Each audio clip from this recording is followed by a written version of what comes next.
మందు బాబులకు అక్టోబర్ నుంచి మంచి శుభవార్త. జగన్ ప్రభుత్వంలో పిచ్చి పిచ్చి బ్రాండ్లు ఉండి మనుషులు ఏమైపోయినా పర్లేదు నాకు. కొత్త పాలసీ వల్ల ఏమైందన్న, కొత్త పాలసీ వల్ల కోట తాగేవాడు ఆఫ్ తాగుతాడు, ఆఫ్ తాగేవాడు ఫుల్ తాగుతాడు. వైఎస్ జగన్మోహన్ రెడ్డి తీసుకొచ్చిన నాశనకర బ్రాండ్ల వల్ల boom boom, British empire, president medal ఇవన్నీ కాకుండా అక్టోబర్ నుంచి కొత్త మద్యం పాలసీ వస్తుంది. ఇదివరకు దాదాపు ఒక్కొక్క బ్రాండు 300 చిల్లర ఉండే బ్రాండు ఇవాళ 120, 150కి వచ్చేస్తుంది.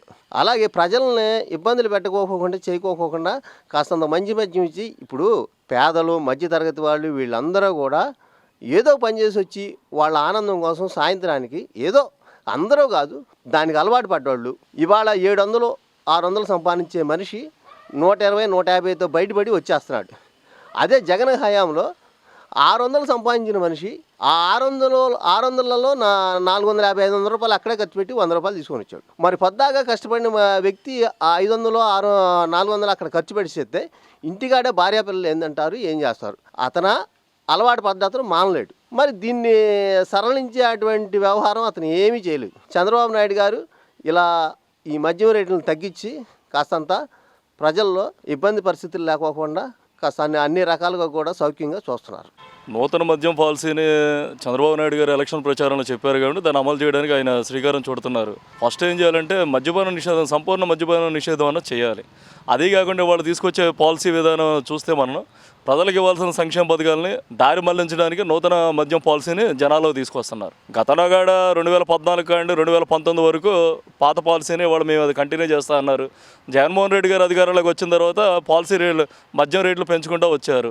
అంటే ఆయన ఏంటంటే నిదానంగా మద్యం అన్నది లేకుండా చేద్దామనే ఉద్దేశంతో ఆయన ఉన్నారు గత 5 ఏళ్ళు. మళ్ళీ చంద్రబాబు నాయుడు గారు వచ్చిన తర్వాత దాన్ని కంటిన్యూ చేస్తున్నారు. కొత్త పాలసీ వల్ల ఏమైందన్న, కొత్త పాలసీ వల్ల కోట తాగేవాడు ఆఫ్ తాగుతాడు, ఆఫ్ తాగేవాడు ఫుల్ తాగుతాడు. రెండవది ఏంటి, నెక్స్ట్ తాగి బండి రోడ్డు మీద నడిపినప్పుడు డ్రంక్ అండ్ డ్రైవ్లో 10,000, 20,000 రూపాయలు కట్టి బయటకు వస్తారు, లేదంటే 6 నెలలు జైలు శిక్ష. అంటే ఏదో విధంగా ఇది గవర్నమెంట్కి లాభం తప్ప ప్రజలకి అయితే ఉపయోగపడే పాలసీ కాదు ఇది. ఎందుకంటే డ్రంక్ అండ్ డ్రైవ్లు గత గవర్నమెంట్లో లేకపోవచ్చు కరోనా తర్వాత నుంచి. అంతకుముందు 2014 కంటే 2019 వరకు కంటిన్యూగా డ్రంక్ అండ్ డ్రైవ్ సిస్టమ్ ఉండేది.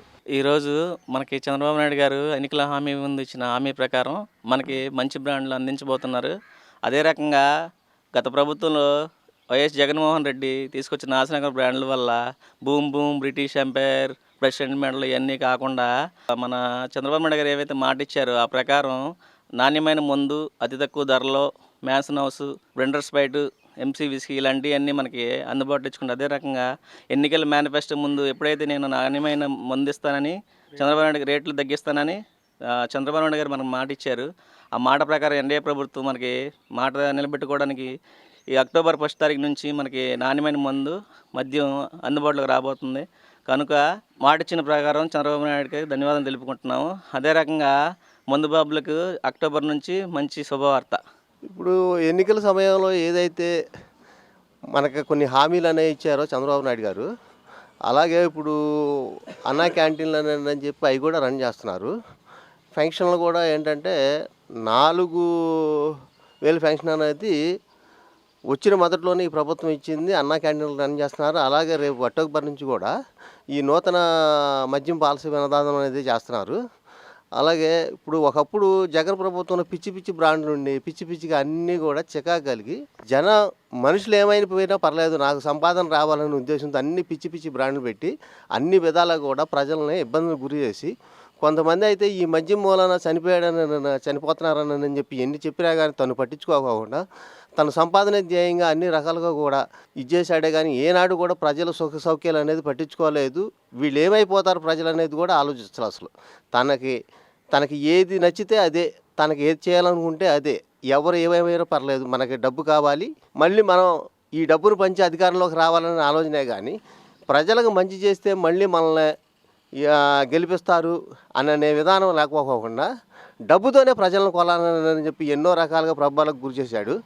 అయితే ఎన్ని రకాల ప్రభావాలకు గురి చేసినా కానీ ప్రజలు మంచిని కోరుకొని చంద్రబాబు నాయుడు ప్రభుత్వాన్ని ఆహ్వానించి ఇవాళ ఎన్ని ఇబ్బందులు వచ్చినా కానీ, మొన్న వచ్చినటువంటి వరదలకు కానీ ఇంకో రకంగా కానీ ఏదైనా సరే ప్రజలకు అండగా నిలబడి మామూలు ప్లాట్ఫామ్ మీదకి వచ్చి నిలబడి చేసిన ముఖ్యమంత్రి ఇంతవరకు దేశంలో ఎవరూ లేరు అసలు.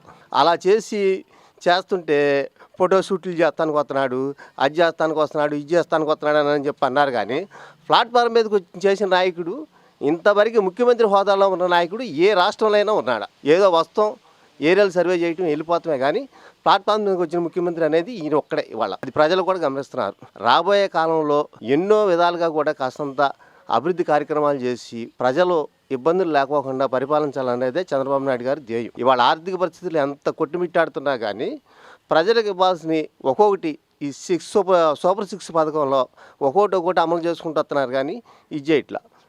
అయితే అలాగే మేము వస్తే అమ్మఒడి వేసేసేవాళ్ళం, అది చేసేవాళ్ళం అని చెప్పి అంటున్నారు. జగన్ వచ్చిన ఏడాదిలో ఏనాడు కూడా అమ్మఒడి ఇచ్చేయాల. తర్వాత 2 ఏళ్లలో మళ్ళీ ఒక ఏడాది తగ్గొట్టాడు. ఈ 5 ఏళ్లలో 3 ఏళ్ళు ఇచ్చాడు. ఆ 3 ఏళ్ళు కూడా ఎంతమందికి ఇచ్చాడు? అసలు లెక్కలు తీయమన్నాళ్ళే, అది చెప్పరు. నేను ఇచ్చాం. ఎంతమందికి ఇచ్చావు? ఎన్ని లక్షల మందికి ఇచ్చావు? అసలు నువ్వు విదేశీ విద్య విధానం అని చెప్పి అదని ఇదని మాట్లాడి చేసి ఇవాళ నాకు తెలిసి ఒక్కో నియోజకవర్గంలో వెళ్ళినటువంటి విదేశీ విద్యా విధానానికి వెళ్ళినటువంటి వాళ్ళు అందరూ కూడా చాలామంది వెనక్కి తిరిగి వచ్చేసారు. ఇక వాళ్ళ సొంత ఖర్చులతో చదువుకునే వాళ్ళే విదేశాల్లో చాలామంది ఉండేవారు. అంతేగాని దానికి మేమేదో అక్కడ ఇచ్చేసాం, ఇక్కడ ఇచ్చేసాం అనేది అతను చెప్పడమే కానీ చేయటం అనేది చాలా తక్కువ.